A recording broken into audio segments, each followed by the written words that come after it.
অসমৰ সৰ্বাংগীন দিশৰ পৰা উন্নয়নৰ ক্ষেত্ৰত অসম চৰকাৰে বহু অভিলাষী প্ৰকল্প হাতত লৈছে আৰু তাৰ ভিতৰতে গুৱাহাটী মহানগৰীত এক বিশেষ প্ৰকল্প হাতত লোৱা হৈছে। প্ৰায় ৩২৭ কোটি টকা ব্যয় সাপেক্ষে অসম চৰকাৰে এই বিশেষ অভিলাষী প্ৰকল্প হাতত লৈছিল আৰু মাত্ৰ কেইদিনমান পাছতেই ৭ নৱেম্বৰত সেই প্ৰকল্পৰ শুভাৰম্ভণি কৰা হ'ব। ব্ৰহ্মপুত্ৰৰ পাৰত খুব সুন্দৰ এক পৰিৱেশত অসম চৰকাৰে যিটো প্ৰকল্প ইতিমধ্যে হাতত লৈছে, বহুদিনৰ পূৰ্বৰে পৰা সেই প্ৰকল্পৰ কাম-কাজ আৰম্ভ হৈছে। আমি সেই প্ৰকল্পৰ কাম কেনেদৰে চলিছে, ইয়াত কি ব্যৱস্থা কৰা হৈছে, সকলোবোৰ আপোনালোকক জনাবলৈ চেষ্টা কৰিম। মই বৰ্তমান আছোঁ গুৱাহাটী ৰিভাৰ ফ্ৰণ্টত।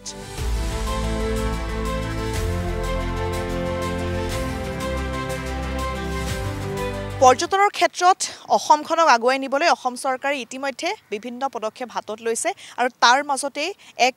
বিশেষ প্ৰকল্প তেওঁলোকৰ আৰু সেয়া হৈছে গুৱাহাটী ৰিভাৰ ফ্ৰণ্ট। ব্ৰহ্মপুত্ৰৰ একেবাৰে পাৰত আপুনি যদি কছাৰীঘাট চিনি পায়, কছাৰীঘাটৰ পৰা নতুন DC বাংলো পৰ্যন্ত তেওঁলোকে প্ৰায় 1.2 কিলোমিটাৰ তেওঁলোকে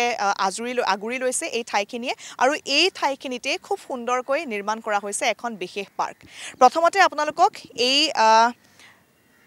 ছবিখন দেখুৱাই লৈছোঁ। ইয়াত কি সুবিধা আছে তেওঁলোকে প্ৰথমতে ইয়াতে উল্লেখ কৰিছে।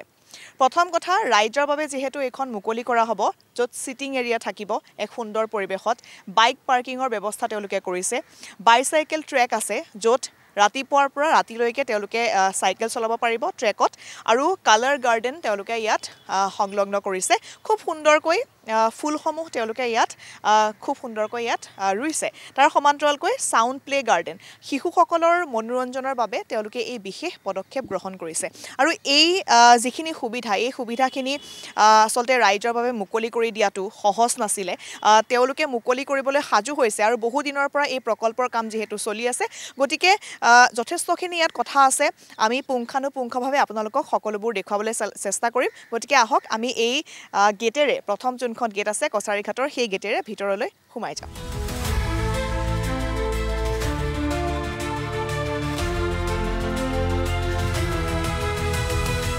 যেতিয়া আপুনি এই পাৰ্কখনলৈ সোমাই আহিব গেটেৰে, উজান বজাৰৰ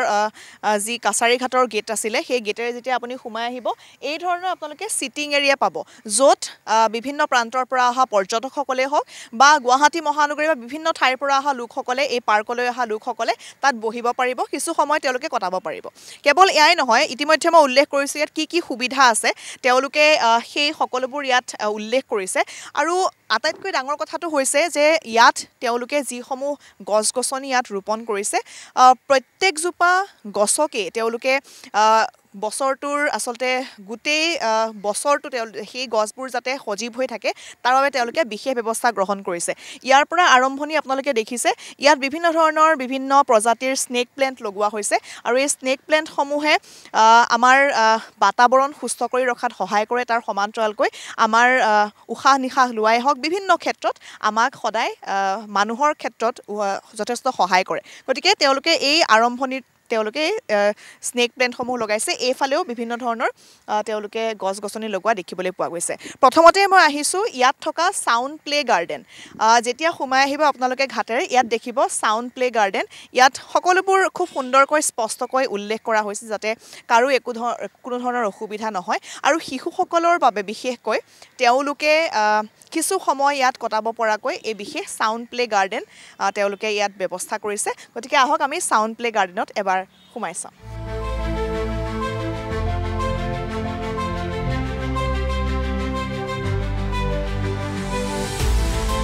ছাউণ্ড প্লে গাৰ্ডেনত যিখিনি তেওঁলোকে তলত ব্যৱস্থা কৰিছে, সেয়া আচলতে শিশুসকলৰ উপযোগীকৈ কৰিছে। কাৰণ যদি খেলি থাকে শিশুসকল পৰিব পাৰে, সৰু ল'ৰা-ছোৱালী, গতিকে তেওঁলোকে যাতে দুখ নাপায় তাৰ বাবে তেওঁলোকে বিশেষ ফ্ল'ৰিঙৰ ব্যৱস্থা কৰিছে। তাৰ সমান্তৰালকৈ এইবোৰ যিসমূহ ব্যৱস্থা আছে আপোনালোকে দেখিছে, ইয়াত বজাব পাৰিব।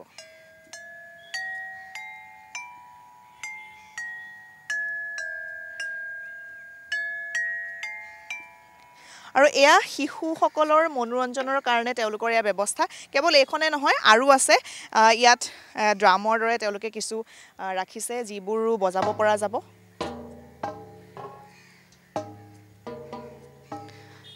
আৰু একমাত্ৰ শিশুসকলৰ বাবে তেওঁলোকৰ মনোৰঞ্জনৰ বাবে এই বিশেষ সাউণ্ড প্লে গাৰ্ডেনখন ৰখা হৈছে আমি যদি আৰু আগলৈ চাওঁ তেনেহ'লে এনে ধৰণৰ আৰু অন্যান্য সামগ্ৰী আছে যিসমূহ তেওঁলোকে খুব সুন্দৰকৈ ইয়াত উপস্থাপন কৰিছে আৰু ৰঙৰ ক্ষেত্ৰত বিশেষকৈ কোনটো ৰঙৰ লগত কোনটো ৰং দিলে আচলতে আকৰ্ষিত হ'ব শিশুসকল আকৰ্ষিত হ'ব সেই দিশটো তেওঁলোকে ভালদৰে পৰ্যবেক্ষণ কৰিছে আৰু এইবোৰো বজাব পৰাকৈ হাতেৰে হওক বা বিভিন্ন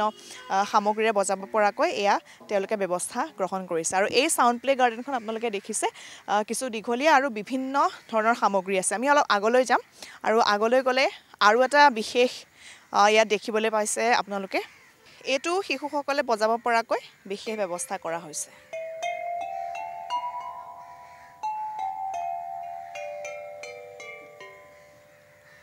আৰু এইখন হৈছে পাৰ্কলৈ প্ৰৱেশ কৰাৰ পাছত প্ৰথম যিখন গাৰ্ডেন সেইখন হৈছে সাউণ্ড প্লে গাৰ্ডেন অৰ্থাৎ ইয়াত কণ কণ শিশুসকলে আহি খুব ধুনীয়াকৈ তেওঁলোকে নিজৰ বিয়লিটো বা নিজৰ দিনটো তেওঁলোকে উপভোগ কৰিব পাৰিব আৰু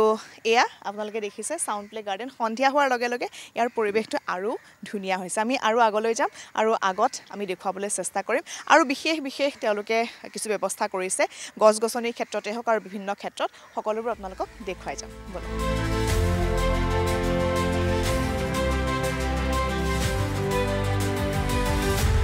ভিতৰলৈ সোমাই আহি আমি এতিয়া আহিছোঁ ফ্ৰেগ্ৰেন্স গাৰ্ডেন অৰ্থাৎ সুগন্ধি বাগিচা বুলি এবাবে কৈছোঁ কাৰণ ইয়াত বিভিন্ন ধৰণৰ সুগন্ধি ফুল তেওঁলোকে লগাইছে ৰজনীগন্ধাই হওক শেৱালি ফুল হওক হাসনাহানা আৰু বিভিন্ন যিবোৰ ফুলৰ আচলতে সুঘ্ৰাণে আমাক আকৰ্ষিত কৰে আৰু সেই ফুলবোৰ ইয়াত লগোৱা হৈছে গতিকে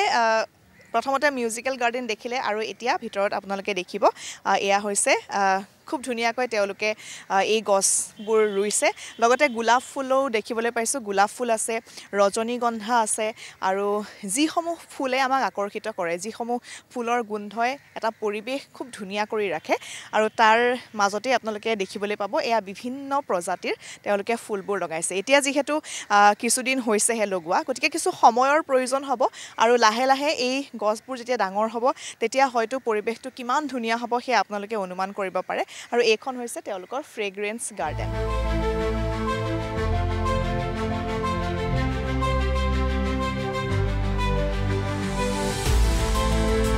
আমি ভিতৰলৈ যিমানে প্ৰৱেশ কৰি আহিছোঁ ইয়াৰ আচলতে ভিতৰত কি ব্যৱস্থা গ্ৰহণ কৰা হৈছে সেয়া আপোনালোকে আৰু অধিক জানিব পাৰিব আৰু এইখন যিখন দেখিছে আপোনালোকে এডিবল গাৰ্ডেন তেওঁলোকে ৰাখিছে এয়া মধুৰিআমৰ গছ লগতে কৰদৈ আৰু বিভিন্ন ধৰণৰ ধৰি লওক মানধনিয়াই হওক বা অন্যান্য বিভিন্ন জলকীয়াও তেওঁলোকে ৰুইছে তাৰ সমান্তৰালকৈ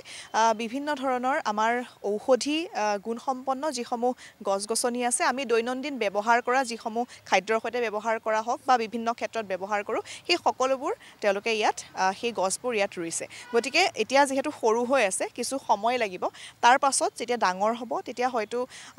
ইয়াৰ সেই পৰিৱেশটো কিছু বেলেগ হ'ব মধুৰিআমৰ গছ আপোনালোকে দেখিছে মধুৰিআম ইতিমধ্যে লাগিছে জলকীয়াৰ গছ জলকীয়া লাগিছে কেপচিকাম আছে আৰু বিভিন্ন ধৰণৰ ঔষধি গুণসম্পন্ন যিসমূহ গছ-গছনি আছে হালধিৰ গছেই হওক বা বিভিন্ন তেওঁলোকৰ সেই গছ-গছনিসমূহ ইয়াত ৰখা হৈছে আৰু খুব সুন্দৰকৈ উপস্থাপন কৰিবলৈ চেষ্টা কৰা হৈছে সাধাৰণ মানুহে বুজিব পৰাকৈ আৰু যিহেতু পৰ্যটকসকল আহিব বিভিন্ন প্ৰান্তৰ পৰা তেওঁলোকে হয়তো চিনি নোপোৱা কেতিয়াও নেদেখা বহু গছ-গছনি ইয়াত পাব নেমুৰ গছ আৰু ইয়াত দেখিছে নেমুৰ গছ তাৰ সমান্তৰালকৈ আমি আৰু অন্যান্য বিভিন্ন গছ-গছনি ইয়াত দেখিছোঁ যিসমূহ তেওঁলোকে ইয়াত ৰোপণ কৰিছে আৰু যেতিয়া ডাঙৰ হ'ব তেতিয়া হয়তো এয়া আৰু বেছি আকৰ্ষণীয় হ'ব কিন্তু এতিয়া যিহেতু প্ৰাথমিক পৰ্যায়ত আছে কামখিনি হৈ আছে গতিকে তাৰ সমান্তৰালকৈ যিমানে আগলৈ আপুনি যাব কলগছ দেখিবলৈ পাব বিভিন্ন ধৰণৰ মুমাই তামোলে হওক বা অন্যান্য বিভিন্ন প্ৰজাতিৰ গছ-গছনিসমূহ যিসমূহৰ ফল-মূলো হয়তো পিছত যিসকলে ইয়াত মানুহ আহিব তেওঁলোকে খাব পাৰিব আৰু এইখন হৈছে তেওঁলোকৰ এডিবল গাৰ্ডেন তুলসীৰ পুলি আপোনালোকে দেখিছে তাৰ সমান্তৰালকৈ বিভিন্ন ধৰণৰ ইয়াত ঔষধি গুণসম্পন্ন গছ-গছনি ৰোপণ কৰা হৈছে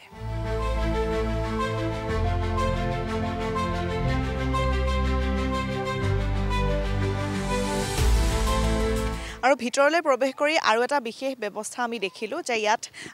শাৰীৰিক ব্যায়ামৰ বাবে তেওঁলোকে এটা অপেন জিমৰ ব্যৱস্থা কৰিছে য'ত বিভিন্ন ধৰণৰ সামগ্ৰী তেওঁলোকে ব্যায়াম কৰিব পৰাকৈ আৰু নিজৰ শৰীৰটোক সুস্থ কৰি ৰাখিব বিচৰা যিসকল লোক আছে তেওঁলোকে ইয়াতো আহি অনুশীলন কৰিব পাৰে গুৱাহাটী মহানগৰীত আৰু কেইবাখনো যিহেতু পাৰ্ক আছে আৰু তাতো এই ব্যৱস্থা নথকা নহয় কিন্তু ইয়াত অত্যাধুনিক কিছু ব্যৱস্থা গ্ৰহণ কৰা হৈছে অন্যান্য পাৰ্কসমূহতো এই ব্যৱস্থা নথকা নহয় দুই এখন পাৰ্কত এই সুবিধা আছে কিন্তু ইয়াত এই সামগ্ৰীসমূহ কিছু তেওঁলোকে উন্নত ধৰণে ব্যৱস্থা কৰিছে কাৰণ ইয়াত সমগ্ৰ যিখন পাৰ্ক নিৰ্মাণ কৰা হৈছে তাত অত্যাধুনিক ব্যৱস্থাসমূহ লোৱা হৈছে অত্যাধুনিক প্ৰযুক্তি ব্যৱহাৰ কৰা হৈছে আৰু তাৰ সমান্তৰালকৈ যিসমূহ চিটিং এৰিয়া য'ত সকলোৱে আহি বহিব পাৰিব তাতো আনকি গছ-গছনি তেওঁলোকে ৰোপণ কৰিছে অৰ্থাৎ দিশত কেৱল সেউজীয়া কৰি ৰাখিব পৰা এটা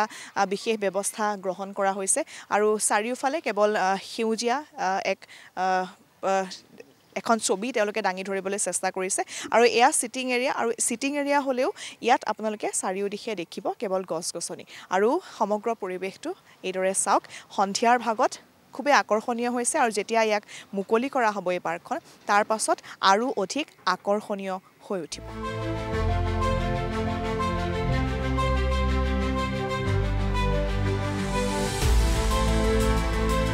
আৰু ইতিমধ্যে আপোনালোকক আমি ব্ৰহ্মপুত্ৰ ৰিভাৰ ফ্ৰণ্টৰ কিছু সামগ্ৰিক ধাৰণা দিবলৈ চেষ্টা কৰিলোঁ যেতিয়া আমি কাছাৰীঘাটৰ পৰা সোমাই আহিছিলোঁ তাত কি ব্যৱস্থা গ্ৰহণ কৰিছে সকলোবোৰ দেখুৱাইছোঁ আৰু তাৰ পাছত দ্বিতীয়খন গেট আমি বনাই থকা দেখিলোঁ আৰু গেটৰ পৰা যদি আপুনি নিউ DC বাংলোৰ ফালে আহে তেনেহ'লে এইফালেও এক বিশাল পৰিসৰত তেওঁলোকৰ কাম চলি আছে সকলোবোৰ সম্পূৰ্ণ হোৱা নাই আৰু লাহে লাহে সম্পূৰ্ণ হ'ব আৰু পৰৱৰ্তী সময়ত যেতিয়া সকলোবোৰ হৈ উঠিব 7 নৱেম্বৰত যেতিয়া কেন্দ্ৰীয় বিত্তমন্ত্ৰী নিৰ্মলা সীতাৰমণে মুকলি কৰিব তাৰ পাছত আমি আপোনালোকক পুনৰ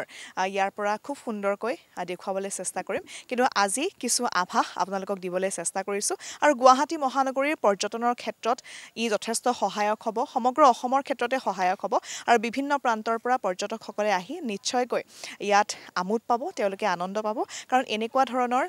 প্ৰজেক্ট গুৱাহাটী মহানগৰীত হোৱা নাছিলে আৰু অসম চৰকাৰৰ উদ্যোগত এই বিশেষ অভিলাষী প্ৰকল্প হাতত লোৱা হ'ল 327 কোটি টকা ব্যয় সাপেক্ষে নিৰ্মাণ কৰি থকা হৈছে এই ৰিভাৰ ফ্ৰণ্ট আৰু মাত্ৰ কেইদিনমানৰ অপেক্ষা তাৰ পাছতেই মুকলি কৰি দিয়া হ'ব সাধাৰণ ৰাইজৰ বাবে